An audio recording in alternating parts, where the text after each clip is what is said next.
Pues el señor Bush ha dicho que va a cazar, van a coger seguro a Bin Laden.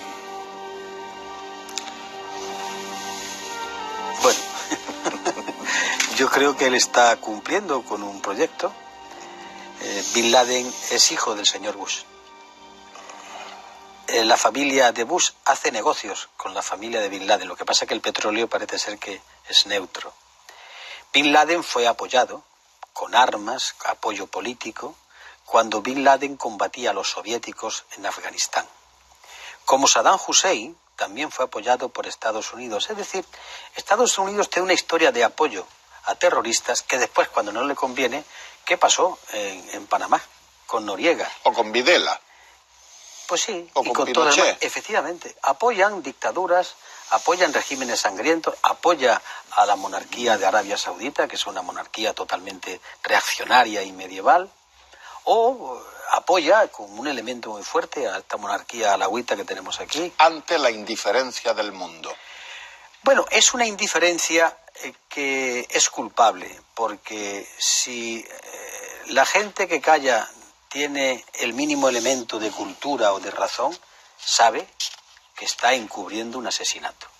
¿Qué dicen ahora Aznar o Tony Blair o los comentaristas de los diarios españoles, que ahora están muy callados, cuando apoyaron la necesidad de acabar con las armas de destrucción masiva? ¿Cómo es posible que todo lo que está ocurriendo en Irak tiene el origen en la operación que se urdió en las Azores? Ahora todo el mundo mire para allá y silbe. ¿Cómo es posible que la gente que votó a las fuerzas políticas que decretaron esa masacre crea que no va con ellos?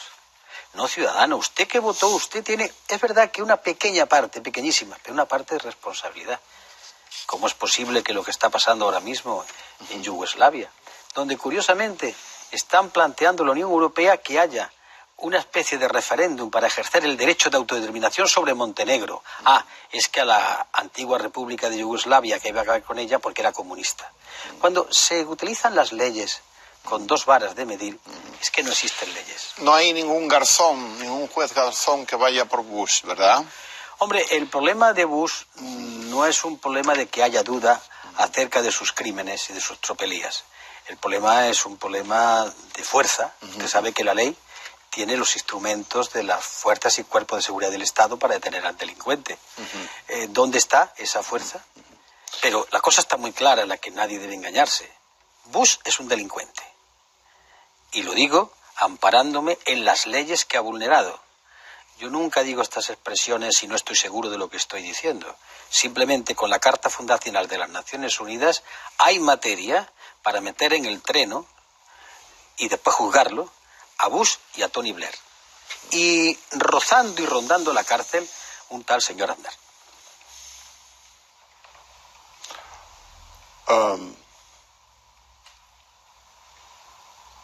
Parece que el señor Aznar vuelve, ¿no?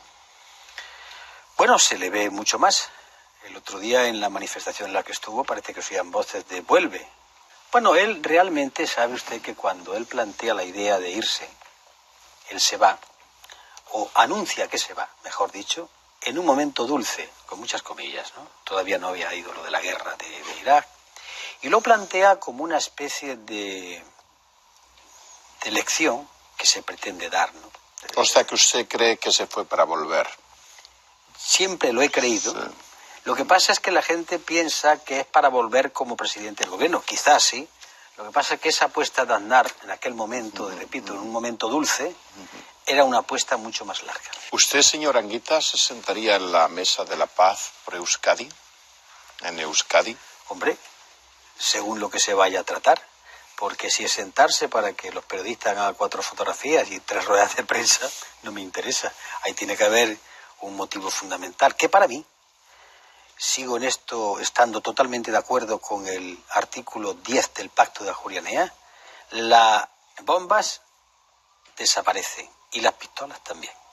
La condición fundamental para discutir absolutamente de todo, y cuando digo todo, digo hasta derecho de autodeterminación, es que ustedes sueltan ya las armas, que ya está bien, y las sueltan para siempre, con un compromiso, con un proceso de verificación y con un diálogo para ver cómo ustedes después o se reintegran, se les condena. Y ahora vamos a hablar de la cuestión política. Ustedes pidan la independencia, la autodeterminación, lo que quieran. Ahí tienen el Parlamento, las elecciones. Pero las armas... Efectivamente. Sin eso no se puede hablar. No se puede hablar. Pero esto no es nuevo, esto está... mire usted, yo firmé ese acuerdo, esto fue el acuerdo de Ajuria del año 88, pero después fue refrendado en Madrid y lo aprobó Gerardo Iglesias. Pero cuando yo fui de Sevilla a Madrid para hacerme cargo de Secretaría General del PC, me tocó a mí firmar por el PC, porque los socios que entonces tenía Izquierda Unida no firmaron aquel acuerdo. ¿Por qué cree usted que ETA tiraría las armas? Hombre, porque ha entendido, o puede entender, si alguna vez razonan, y no se oye el chirrido de sus neuronas a la hora de pensar, que no ganan. Que no ganan. Primero, porque enfrentarse a dos estados ya coaligados, que están al unísono, como el Estado francés y el Estado español, ya sin santuario tan importantes como antes, aunque hay zonas de santuario, pues eso es muy duro. En segundo lugar, porque hay una parte importantísima de la población de Euskadi que no los admite. Y también porque hay una especie de... el capital tampoco, incluso el capital vasco, que está sufriendo algunos casos, el tema de las extorsiones tampoco los quiere. Tampoco los quiere el Partido Nacionalista Vasco. Entonces, ¿qué ha ocurrido? Que están en una zona en la que es el mundo de Herri Batasuna. No todo, No todo el mundo de Herri Batasuna está de acuerdo con ETA. Lo que pasa es que son muy disciplinados, pero hay que hablar con muchos de ellos, escuchar lo que dicen, los matices de sus comunicados, y se está dando cuenta que, bueno, podrán atentar, pueden hacer barbaridades, pero al final pierden. ¿Sabe usted que me gustaría entrevistar a Otegi? ¿Qué pregunta le haría usted si viniera? Que si ETA y HB, ¿en qué se diferencian? Simplemente, nada más que eso. Nada más que eso. Nada más y nada menos. Porque si Arnaldo Otegi alguna vez habla, podrá hablar de las luchas internas en ETA. Y yo creo que Arnaldo Otegi incluso podía dar un programa de 6 horas o 7 horas cantando. Cantando cosas muy importantes. Y yo siempre lo he resumido así. A mí me gustaría saber, en última instancia, qué hay detrás de ETA. Eso no lo ha tenido usted nunca claro. Tengo claro que por las informaciones recibidas, Sí.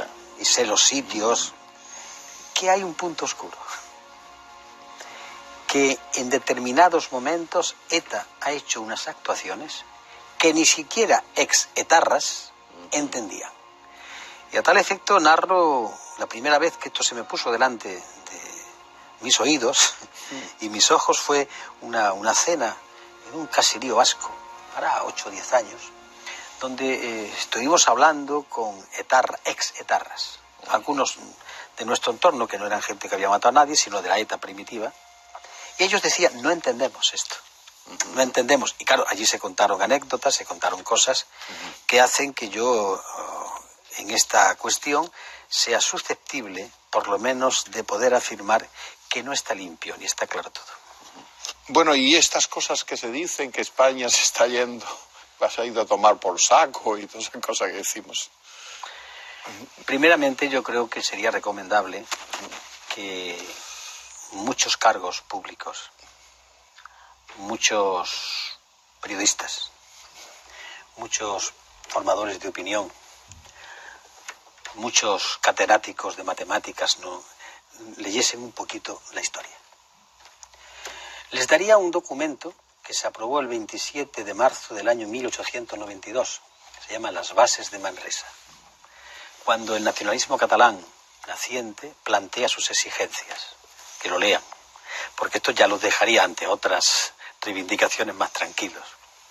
¿Usted no se da cuenta que cuando se plantea hoy que el Partido Popular va a hablar de la reforma constitucional, que después de la chapuza que fue la transición fue una chapucilla, hombre, que sirvió para no matarse, pero ya en aquella chapuza todo el mundo sabía lo que quería?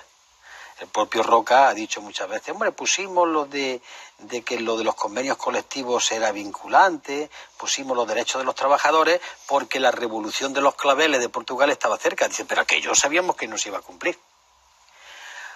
O después de Maastricht o Ámsterdam, que donde Bruselas ha cogido para sí la estrategia de la política económica, evidentemente la Constitución está vacía de contenido y muchos artículos más, ¿no?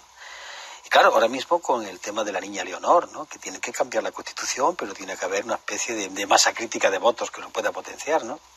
Pues aquella chapuza se acabó. Y hoy tenemos los problemas que azotan España de hace 400 años otra vez ahí. Y ha llegado el momento de decirle a los ciudadanos, fíjese, no voy a hablar de las fuerzas políticas. Señores, ¿ustedes creen que podemos construir un lugar donde estemos a gusto? Vamos a ver, ¿qué quieren ustedes que sea España? Hombre, hay que escuchar a los nacionalistas. Es decir, bueno, ¿a qué gente representan ustedes? Pero hay que decirle, por ejemplo, a nuestros paisanos y a los extremeños, que yo no oigo nada más que llantos en esta tierra, yo estoy harto de llantos. Y hablar de que los catalanes son los que han perdido Andalucía. No nos engañemos a nadie.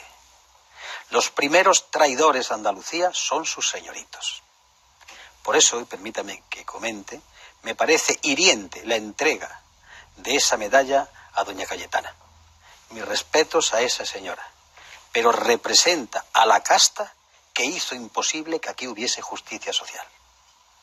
Así que extremeños y andaluces, por no citar otras comunidades, antes de meterse con catalanes o vascos, meteros con vuestra casta, que la que hizo esta tierra un atraso, que sacaba el dinero de las cosechas, lo metía en el banco y de ahí iba a Euskadi, a Cataluña, para que la burguesía vasca y que la burguesía catalana creciesen. Y aquí, cuando se intentan montar los altos hornos en Marbella de los hermanos Heredia, todo el mundo se echa en lo alto porque aquí no se querían industrias. Querían tener a los jornaleros cerquita para explotarlos y no que se fuesen a la industria. Este es el origen de lo que ha pasado en Andalucía, así que menos echarle la culpa a catalanes y vascos. Y el día, por tanto, que esto se jure aquí y que queremos construir una cosa que se llama España, construyamos. ¿Usted qué quiere? ¿Usted qué quiere? Y al final, que el pueblo decida. Yo por eso soy partidario no solamente del derecho de autodeterminación. Habrá un momento en este guirigay en que la gente, una vez que lo piense, decida. Y lo que decida, eso vaya a misa, nos guste o no nos guste. Pero muchas veces en Andalucía y en Extremadura tapamos nuestros complejos de inferioridad buscando responsabilidades en otros, que también la tiene, pero no las más importantes. Y ahora estamos cambiando un estatuto por aquí, estatuto por allá, pero vamos a pensar en el conjunto. ¿Qué sentido tiene? Vamos a hablar de España o de Estado español, como se quiera, en esto de la Unión Europea. No, es hablar de competencias, hablar de naciones, nacionalidades, un guirigay espantoso. Señora Anguita, le encuentro muy bien. Bueno, no estoy más, creo, soy moderadamente feliz. Hago lo que quiero. ¿Y qué quiere usted? Estaré en esta parte del mundo todo el tiempo que pueda, en condiciones medio normales, y a ver qué es lo que pasa. Y sobre todo vive honradamente. Bueno, vivo de lo que cobra un pensionista del Ministerio de Educación y Ciencia. Y hoy por hoy nada podrá decir que tengo otro ingreso, salvo unos artículos o una conferencia, pero vamos, no puedo decir que tengo dinero en Suiza. Y quisiera que todo el mundo lo pusiese a decir, a ver si habrá. Sí, ¿verdad? Buenas noches y muchas gracias. Buenas noches.